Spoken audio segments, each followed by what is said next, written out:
Hello, America. Welcome to the Junto Podcast, where we promote the practical applications of critical thinking and bold creativity. As always, I'm your host, Edgar Mills.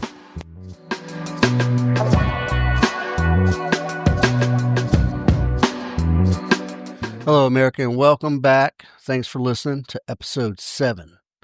So today, I want to talk about conspiracies a little bit, duality of man a little bit, contradictions, and the things that why do we believe or disbelieve the things that we do?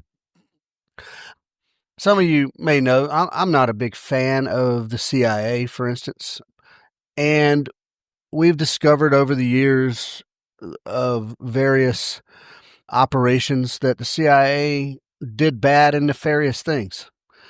MK Ultra comes to mind, or even way back further than that, Operation Mockingbird, which I would argue is still in play. Not that I'm I'm not a huge conspiracy theorist, but as a cynical dude, especially as a cynical libertarian dude, you tend to question everything. And there's nothing wrong with questioning everything. I think it's healthy. I think that you should question almost everything. No, you should question everything. How you come to your beliefs is another thing. That's where the critical thinking comes in. Don't just take what the government tells you at face value, because it's oftentimes untrue. At any rate, duality of man. Why do we believe the things we believe? The JFK files have been released, I think. Something like 80,000 documents have been released. Obviously, I'm not going to read 80,000 documents. But the JFK assassination was one of the biggest mysteries of my generation, anyway.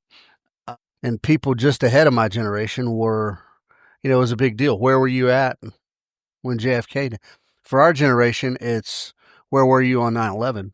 For the generation previous to the baby boomers, it was where were you when Kennedy was assassinated? It was a big deal in American history, a very big deal. And whatever these documents come to show, there's been controversy around it for decades and decades. But whatever these documents bear out, I'm going to go ahead and put my money that the CIA was 100% involved. That's my money. That's where I'm putting my money. John F. Kennedy. They didn't like John F. Kennedy. John F. Kennedy didn't like them. So, anyway, we'll see how that plays out. And if it plays out that's what it finds, right? If that bears out that the CIA was involved, who's accountable for that? Who's going to answer for that? I have no idea. I mean, no one, really. How do you answer for that?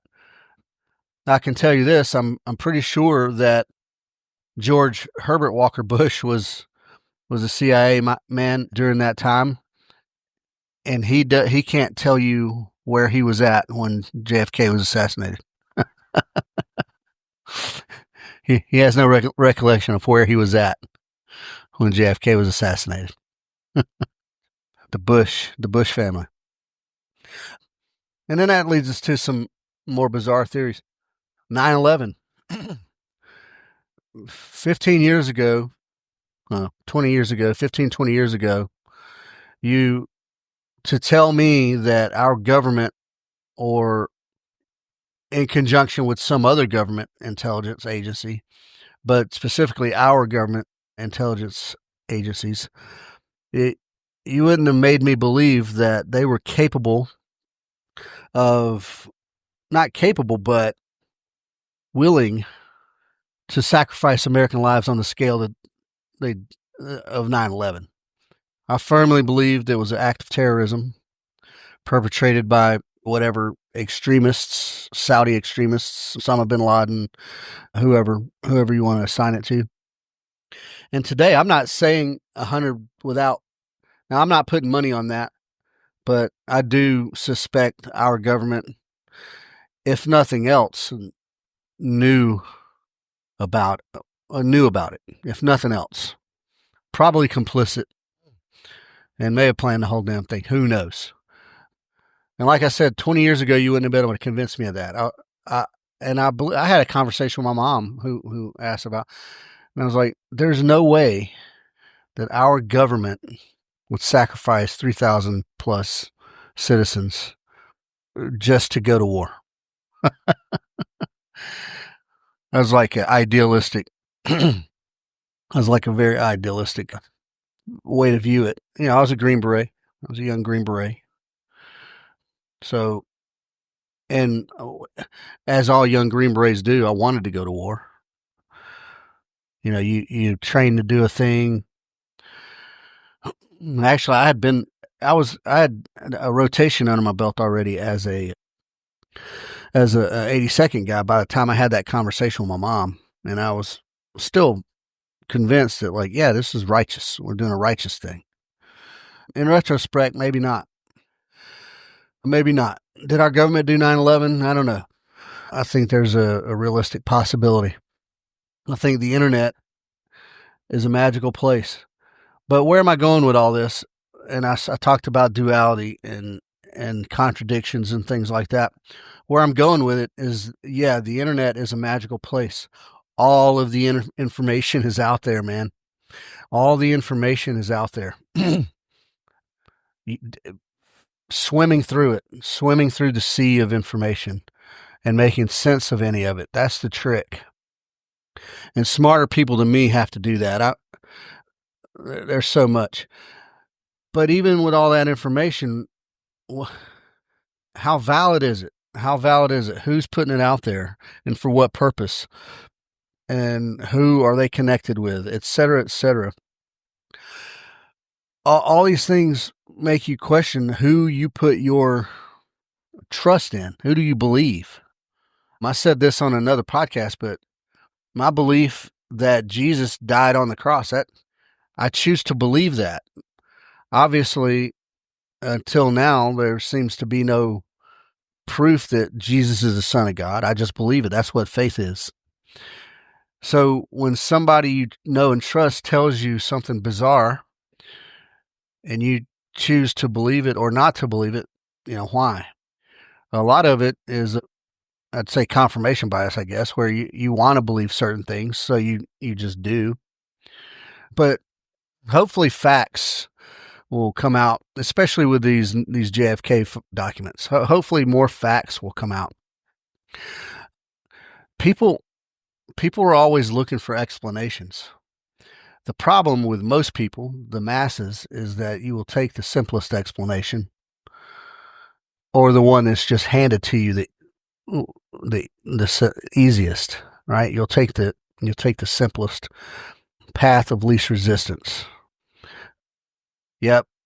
Saudi terrorists flew planes into the World Trade Center. Oh my God. But there are so many questions around that. So many other questions. And we've all seen the videos and various conspiracy videos and all that. And some of them seemed credible. Some of them didn't. But there's so many incredible coincidences or not even, sorry, technical difficulty. So many coincidences or odd facts around that. Just the way the building collapsed, or that building 7, I think it is, that didn't even get struck by aircraft. Somehow it was completely destroyed. Things like that. I'm not trying to bring that up. That's not what we're talking about. I just think it's I think there's enough question there that bears far more looking into. I think the same about the JFK assassination. I think the same about everything. There's more that bears looking into. Coincidences. I mean, let's look at the Bill and Hillary Clinton circle of acquaintances. What's the body count up to of all the people in their circle, people that they know who've committed suicide? I want to say it's somewhere in the neighborhood of 60 or 70 people. No other couple in the history of ever knows 60 or 70 people that have committed suicide. Did Jeffrey Epstein commit suicide? Everyone knows that Jeffrey Epstein didn't commit suicide. We take it that's what they said, that we just assume either truth or just assume they're lying and we're never going to know about it. And then we accept that as good to go. Wouldn't you like to know? Wouldn't you like to know the facts? I mean, what does that have to do with anyone? Well, it has to do with the larger, sex trafficking business, right? And it has to, ultimately, one day that might come to your neighborhood, right? Little girls go missing, young girls go missing in your neighborhood, in your town. Now you may start to wonder. I don't know. Who do you believe? Who do you choose to believe? Unfortunately, a lot of that's based off politics. Chuck Schumer was just on TV on The View, and he was carrying on about we are united against Trump. They were not united, the Democratic Party specifically. They weren't united about helping to fix America, helping to fix problems. They were united against Donald Trump. And then he went on to carry on and belittle people who created their own businesses because of greed, right? Well, I created my business, I shouldn't get taxed. Well, I firmly believe that. I firmly believe the income tax is literal theft. But he feels like that's the government's right. Like that's just a thing that is. And just because it's always been that way doesn't mean it always should. And by the way, it hasn't always been that way. Only since 1913. A lot of agencies came to exist around 1913 that offers other conspiracy. The Federal Reserve, for instance, and the IRS, for instance. So anyway, there's so many things out there in government that should lead you to question it. And if you have any curiosity whatsoever, and then you want to back that with well, how could we mitigate all this cloud of mystery? You can mitigate it by shrinking the government and holding people more accountable. It's very hard to hold bureaucrats accountable for things. It's a common thread out there that private business owners, if they do something bad, they immediately feel it, right? You'll feel it in your pocket, the bottom line. You'll lose customers. Ultimately, you'll lose your business. There is incentive for you to do good. Whereas in the government, if they have no incentive, if they do something wrong or bad, the citizens feel it, and then the government bureaucracy, the middlemen and the politicians just carry on. They take no hit. They take no financial hit. They think nothing of throwing billions of dollars against and going in debt. Nobody gets fired. I don't even think you can fire government bureaucrats. They just shift them around from office to office, I think. So duality. Let's talk about the duality of man a little bit. We feel the way we do about things. I feel the way I do about things, right? And I'm going to talk a little bit about, I got some friends here in Georgia, Zach Varnell and Elizabeth Melton. They run a podcast called Banish Big Brother. And Banish Big Brother is an organization. It's a nonprofit that, they're actively out there fighting against the surveillance state. And specifically like technical surveillance in our city streets and things like that. Or from our computer, like big tech listening to us while we're hanging around the house and that kind of thing.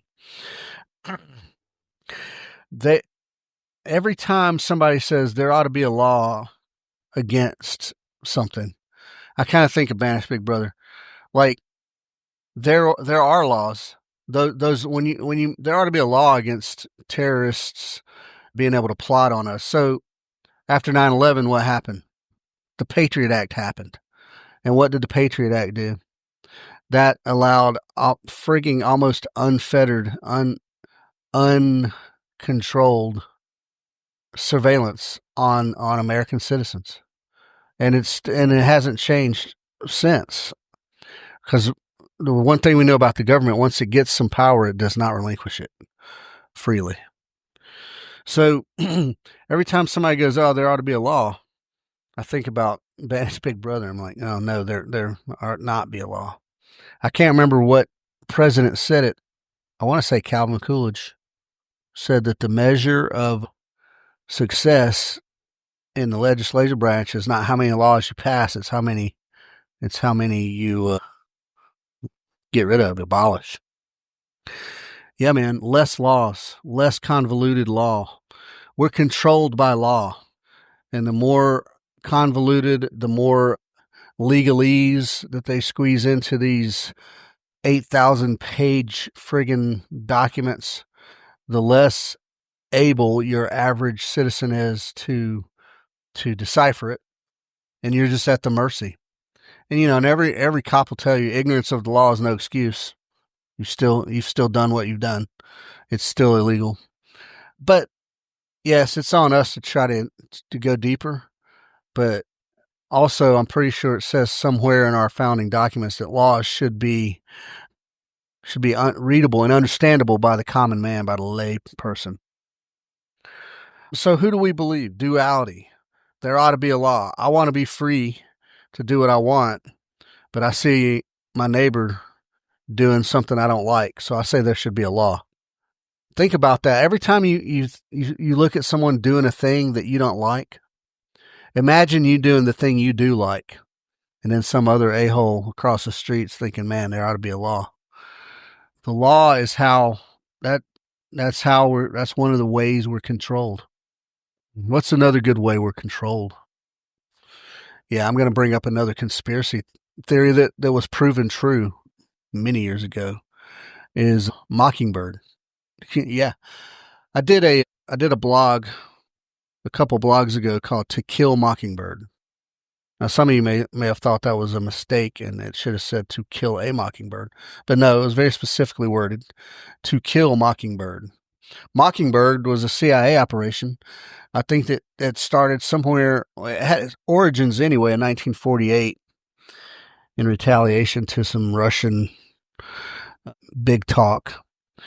And that was where the CIA got in bed with our media. Newspapers, big newspapers, New York Times, etc. And then in bed with TV, and television, and radio. And they were shaping and crafting stories. These days they call that operational preparation of the environment. That's what they were doing. They were preparing the environment, and they were doing it via very controlled propaganda, and very specific propaganda. And that went on at least. Now, I would argue that Operation Mockingbird is still a thing and it's still happening. Just look at any mainstream news media. Look at MSN. MSN, you can't with a straight face say that they deliver unbiased news. They don't. And on the other hand, some people would argue Fox or whatever. I don't watch any of them. So, well, I have watched both of them, but I don't regularly. That's not where I consume my news, is what I'm trying to say. So it's very simple. You can look at that right now and that's government propaganda. So I would say Mockingbird still exists. Now, it went on at least through the 70s. I think of the famed Woodward and Bernstein, the guys who broke the Watergate scandal. I think Bernstein, he did a report, and his report, and this was maybe in 1975 or so, and it said like there were at least over 400 media personnel or personality who were CIA, either CIA employees or assets. That may not seem like a lot, but think about that. That's plenty. But the CIA and the DOD, for that matter, has been involved in consulting on movies before. One of my all-time favorite movies, The Green Berets, with John Wayne. Yeah, man. Now, hear me out. I love that movie. But that was the only movie filmed that was about the Vietnam War, that was filmed during the Vietnam War. And that was John Wayne. That was his attempt rallying the troops, his patriotism. They were trying to put a positive, heroic spin on what was going on in Southeast Asia. And I want to say that movie was in 1968. Opposition to that war was already heated by then. So they were trying to put a very patriotic spin on that. In fact, some of the actors that played in that movie were originally opposed and didn't want to be in the movie because of that. But at any rate, so that's just one example. And I don't know if that was John Wayne's. It was a movie made after a book by, I think, Robin Moore. So it was made after a book. It wasn't just a complete fabrication. And I thought, though it was kind of campy, their patrolling tactics and stuff, I thought it was very, very good. There were real Green Berets in the movie, real paratroopers. They were down at Fort Benning, I think also at Fort Bragg and Fort Rucker. So yeah, it was a very patriotic move, but still, the film itself was 100% propaganda. 100% propaganda. So anyway, lovely film. I loved it. What's some other films I think that the CIA may have touched? There's a movie called Parallax View from the 70s. I don't know exactly when, probably mid-70s. Parallax View. And it had Warren Beatty in it, back when he was sexy and like big talent in Hollywood. And that movie was, even though they didn't talk about the CIA, right? It was about a front company that kind of recruited assassins. And essentially they used these assassins to kill up and coming politicians that were either independent or, that looked like they were going to be some kind of problem for the sort of deep state. I think through reading about Mockingbird, that might have been one of them that I think maybe the CIA probably had a hand on. And what about Zero Dark 30? Now that you can say that movie was a little bit gritty, I guess. They showed some torture stuff, but really though, they romanticized it a little bit. Like the guy who was getting tortured, he was getting tortured, but I think they soft shoed that one, guys. Do you guys think that? I think they soft shoed that one. And then the agent, the case officer, the female lead, like she was the lone hero of the movie, when in reality it was a whole team. So that was early. That was early, pushing DEI before DEI was a thing. And then, of course, the SEAL team that killed Bin Laden. Where's old Rob O'Neill today? I don't know. I think he exploited what was going on there. And I'm pretty sure he's been arrested for domestic abuse or something. I don't know. At any rate, I think the CIA had a hand in that film as well. So even though, yes, it's entertainment, but you guys know this. I hope you know this. The movies and the television shows shape the way you consume the way you look at real life, and it creates some bias there. It really does. In fact, Parallax View, that movie, Parallax View with Warren Beatty.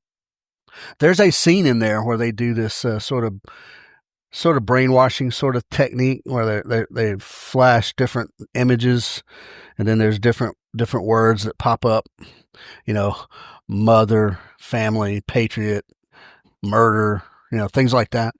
It's real cool.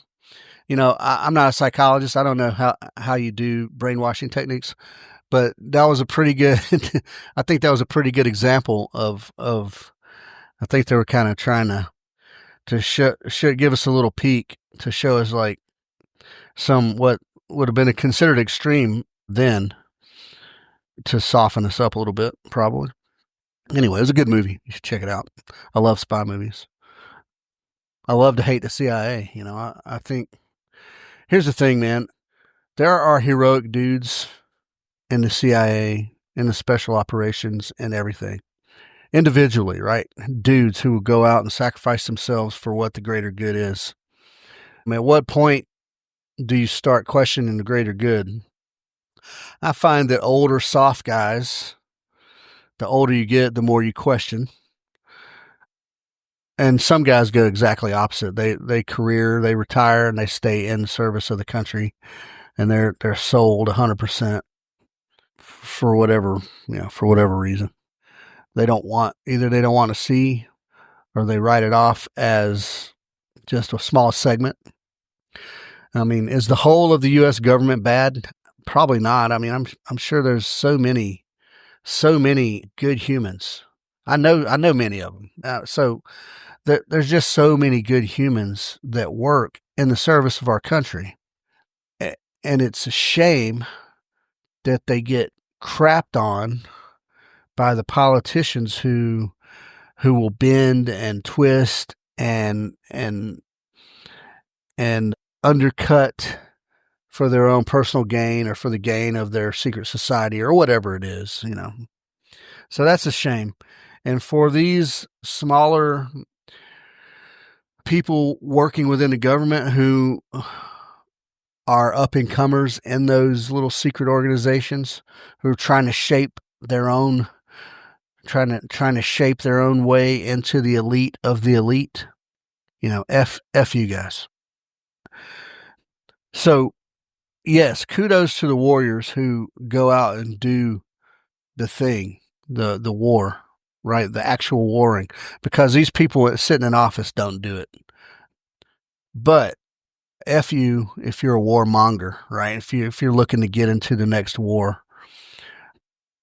I was listening to Ian Carroll talk about the war in Afghanistan as it related to the opium production, and then it compared that to the war in Vietnam as it related to opium production. And when you start to put those kinds of things together, it starts to make you question, you know, a lot of stuff. You guys remember Air America? That was also a movie, and it was okay, but the CIA had a front company, an aircraft transportation company, where they were delivering, you know, cargo goods for allegedly humanitarian purposes, but the reality was they were muling drugs across Southeast Asia, among other things, sure, and weapons and things like that. And all that stuff came out later on, and it was all true. So all the things we think we're doing that's good, when we look back on it, was it good? Now, if you look at it from an individual perspective, were my intentions good? Like as an individual? Yeah, sure. But when you look at it as a collective, you start to see that things are a little effed up. And that's too bad. You got to choose who to believe. It is not unpatriotic to question your government, to question the legislators, the representatives in office, because a lot of them up there doing bad stuff, man.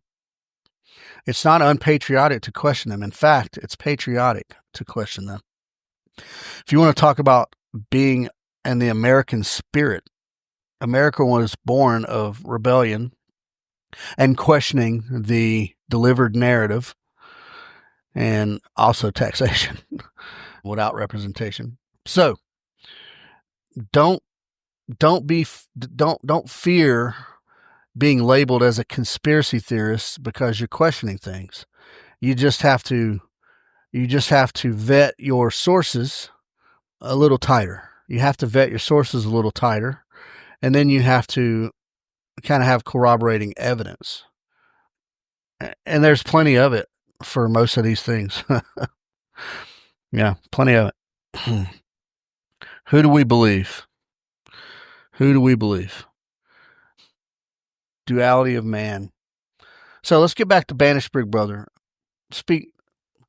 Speaking on conspiracies, is there conspiracy at the state and local level to surveil U.S. citizens 24/7 outside the house and inside via your computer, via traffic cameras, via the flock cameras, and all these things? I saw some legislation, I think that was, I don't know that it passed or has been even voted on yet, about making all new vehicles starting in 25 or 26 have a remote cutoff switch. What?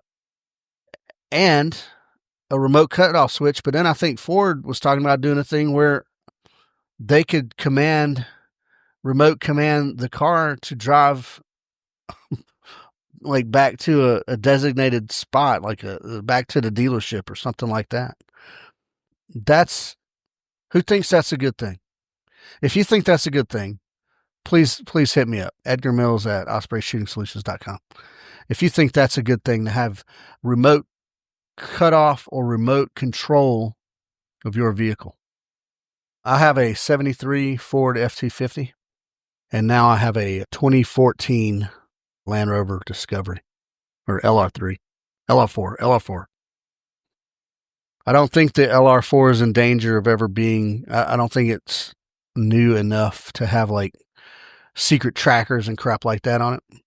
I tell you what, old Black Betty, the F-250, yeah, that's old school. She ain't getting tracked by nobody or getting cut off by nothing.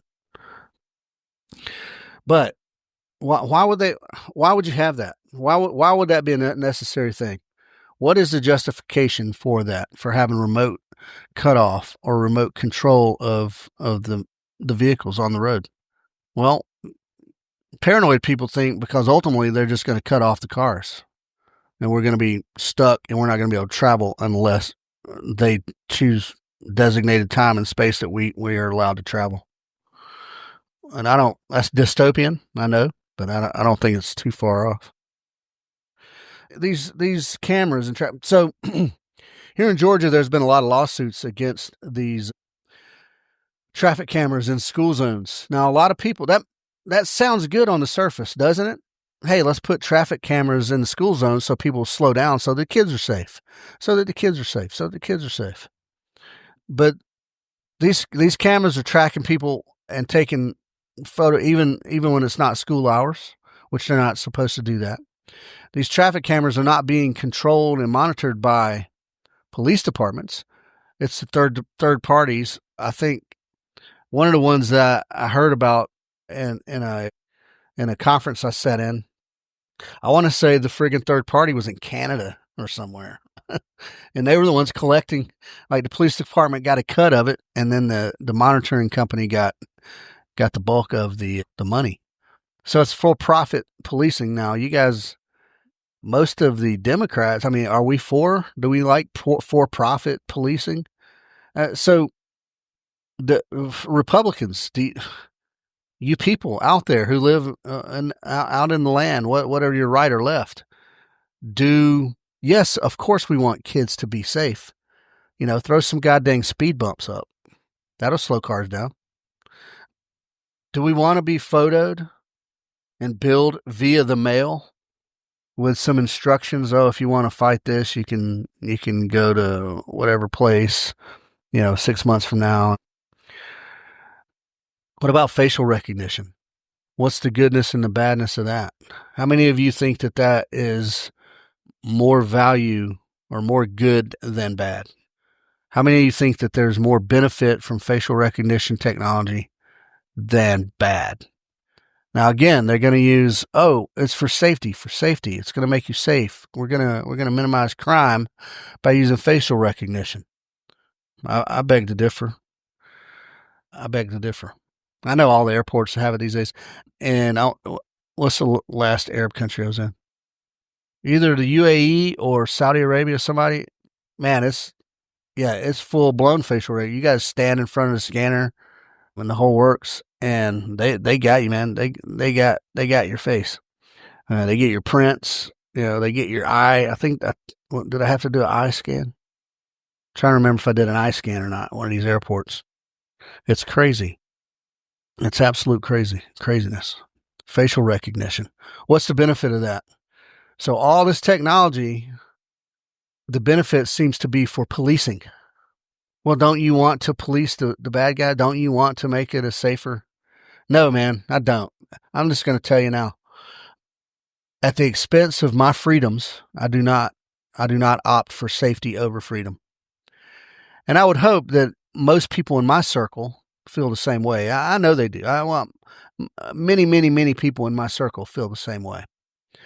I opt for individual liberty over mandated safety. And then the next question is always, what about the kids? What about the kids? I'll take care of my kids, my grandkids. You take care of your kids, and then all the kids are taken care of. Well, what about the people that don't take care of their kids? Well, the government is not meant to be a nanny. It's not meant to be a babysitter. It's not meant to be a daycare. And for those of you who are the hot topic of the day, is that I want to say that Trump just signed a executive order banning the Department of Education. Now, a friend of mine who we have slightly different political beliefs, he just posted something that said Trump signs an unconstitutional executive order banning the Department of Education. And my question is, what makes it unconstitutional? The Department of Education was never in the Constitution. It was created via executive order by Jimmy Carter. So if he could constitutionally create an executive order, creating it, how is it unconstitutional creating an executive order, dismantling it? And especially for the Department of Education, to me, it comes back to what? Centralized versus decentralized. For the American public, decentralized operations is the way to go. Community-based education, community-based policing, community-based freaking everything. Why do we need the federal government either mandating, dictating, or controlling funds to pass out to whoever's compliant? Why do we need that? Why is it better for the federal government to have oversight on education and not your county?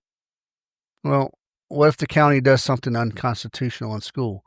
Well, that's what the Supreme Court's for, my fellow Americans. The Supreme Court handles those things. So if you think something unconstitutional is happening in your school, you go to the Supreme Court, take a good argument. Supreme Court will weigh in on it and judge one way or the other, and then there you go. You abide by it.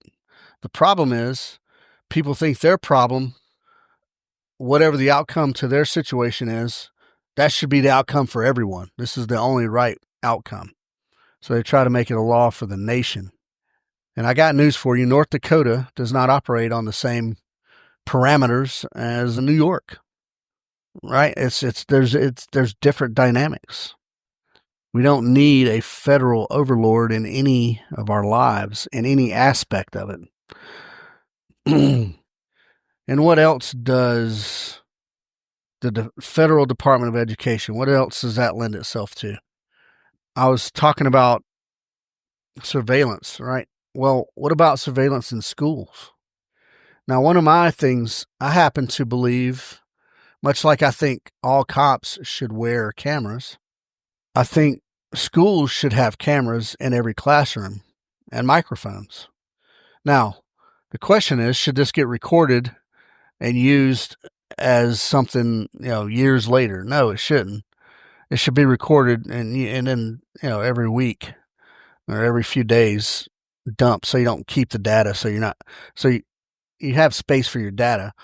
But you have, if an incident happens, you can go back and look on it that day and be like, yep, I see what happened. I hear what happened, and here's who's at fault. And this isn't to police students. This is to keep students and teachers in check. So that sounds a little bit, nanny-ish. But you're sending your kids off to strangers, folks. However you want to look at that, you're sending your kids off to strangers every single day. And they spend 8 or 9 hours with strangers. Then they come home filled with whatever it is those strangers put into their little minds. So we need to, as parents, I think it's your right as a parent to know exactly what's going on in the classroom. And yes, that should be available to parents to review. Just like I think, I'm not 100% sure. I think I remember there being a rule, at least here in Georgia, where parents can come audit any class. And like with very little red tape, there should be, where if a parent wants to go walk around all day with their student in school and sit in the back of the class and just observe what goes on, they should be able to do that. But I think the cameras in schools will keep teachers and students honest with each other. But that, it's a fine line there. If it was, well, we need facial recognition and all this and that to go along with that, I'd be against it. That's a very fine-tuned thing right there that I wouldn't want. Yeah, a very fine-tuned thing. Schools, police. Yeah, I think police cameras are necessary. But look, if you're a small town and you want people to slow down and you ain't got enough manpower to go post up a cop in a visible place, there's some damn speed bumps down, man. School zones, church zones, city, county, state parks. Throw speed bumps around. That'll slow people down, man. Throw some speed bumps around. What else? Surveillance. Yeah, surveillance. That's a big one. And that's coming, folks. I encourage you to go check out Banish Big Brother. The website, which is banishbigbrother.com. At Banish Big Bro on X. But if you dig into that, there's a good documentary out there on the surveillance state and these smart cities and things like that. That's going to be the next big battle as far as, well, at least the Fourth Amendment, but as far as sort of illegal surveillance or overstretched, abused surveillance. It's going to be these smart cities where they're tracking you everywhere you go. And you get some, your credit card's got a chip that walks by sensors and where they can literally track you everywhere you go. That now out in the rural places that may never happen. I don't know if the bang would be worth a buck for them on that. But in big cities, it's already happening. Smaller cities, it's already happening. My friend Elizabeth, I think she lives in Columbus or near Columbus, Georgia, down where like Fort Benning's at. And they have cameras everywhere, man. And I want to say Atlanta, now that I think about it, Atlanta has the most cameras of any city in the U.S. Yeah, I'm pretty sure that's the case. Now, it's one thing for a private business to have cameras pointing at their door, pointing at the front of their business where it might get smashed in, pointing at their back door or windows where people might be able to get in and rob them. That's one thing for a private business to do that. It's an entirely another thing for a business to have external cameras that are facing out into the street where they can monitor just the general public and then track that information and hold that information. That is simply unreasonable search and seizure. That is all that is. It's unreasonable search. Without a warrant, there should not be any surveillance, period. Well, your phone calls, all the data that you click on your computer, that stuff's being tracked. It's being held. It's being stored, and it's recallable. Now, we don't all have our own special little NSA agent. You know what I mean? The memes, that's funny. It's funny that the memes have that. But most of us aren't nearly important enough to dedicate hundreds of thousands of dollars of manpower to. But they don't mind dedicating a memory, right? Space in their database to collect up all your shit and then use it against you at a later date with no warrant or no just cause or probable cause. So think about that stuff. The surveillance state is what's coming, folks. I want to say Elon Musk said something to the effect of AI, and AI is going to be a part of that. Artificial intelligence obviously is going to be a part of that.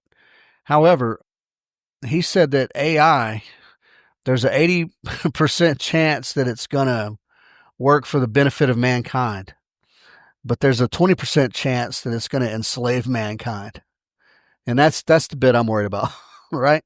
The surveillance and the AI, and eventually you much like the 1984 book where poor Wilson, he's got to find a little piece of ground in his house, a little corner, a little nook that he can get in and write without being observed. Everywhere else in his house, he was observed. We do not want that, because the only purpose it could possibly serve is for control. What about your health? What if you have a heart attack at home by yourself? Blah, blah, blah, blah, blah. That's bullshit. That's subterfuge. That's a cover for control. It's absolutely it. Control. Man, this has gone negative, man. This has gone negative. I'm gonna wrap this up with some good stuff. Well, semi good stuff. Watch the movies. Parallax View. That was a very good one. I loved it. Parallax View. And that's from the 70s. Another awesome one from the 70s is 3 Days of the Condor with Robert Redford. And that was another one where the CIA was, the bad guy. I can go watch the Green Berets. When I was an E8, it's times I would every now and then I would be asked to sit on a board for promotion board for like E5s or whatever. And I would always have a list of, pretty solid questions. But my very first question was if you could tell me the name of the platoon sergeant or the team sergeant on the main team there and the Green Berets, if you could tell me the name of the team sergeant, I have no further questions. So if you think you know the name of the team sergeant, hit me up. The Green Berets, awesome movie. What's some other good movies lately? I tell you what, I did a review. The Patriot. It's an Amazon series. I did a blog on it. It was just a sort of a series review because I've been telling people about it forever. And once I discovered it through I think my friend Timmy turned me on to it. Once I discovered it, man, it's one of the most brilliant shows in existence. And if you haven't read the review that I wrote on it, oh man, go watch it. It's only 2 seasons. And the depth of character development that they do in that show is phenomenal. And you genuinely feel every character in that show. You genuinely feel what they got going on, especially the main character, John.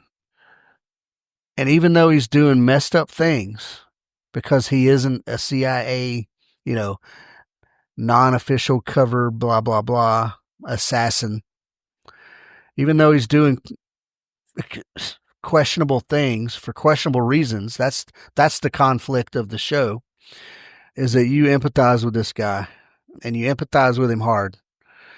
It's a brilliant show. The Patriot on Amazon. You have to watch it. And if you do watch it or you have watched it, please hit me up, man. I want to hear your thoughts on what you thought was just really, really good.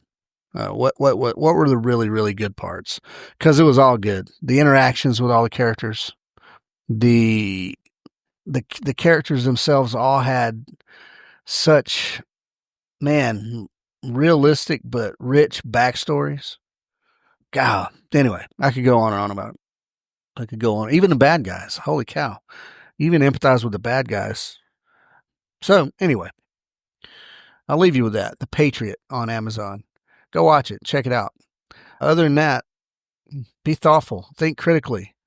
don't take information at face value. Go back it up with some other sources. And other than that, on your daily journey, have good manners and be kind to people.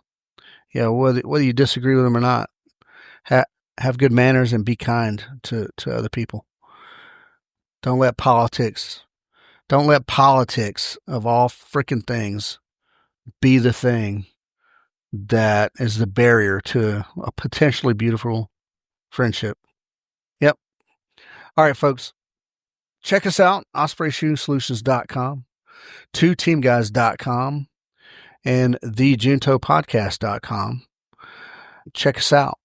And then, as always, get out here and train. We got things coming up in April. We have OSS the Green Beret Challenge, and then we have the Special Mission Skirmish at the end of April. And then we have land navigation on the 2nd, 3rd, and 4th of May. Land navigation is a big one. It's a good one. It's awesome. Go to 2teamguys.com to check that out. And as always, reach out to me for questions, suggestions, arguments, whatever you got. Reach out. I'd love to hear from you. And if you know anybody you'd like to get on the podcast, let me know, because chances are we can get them on the podcast. All right, good people. Thank you for listening. Take care. I love you all.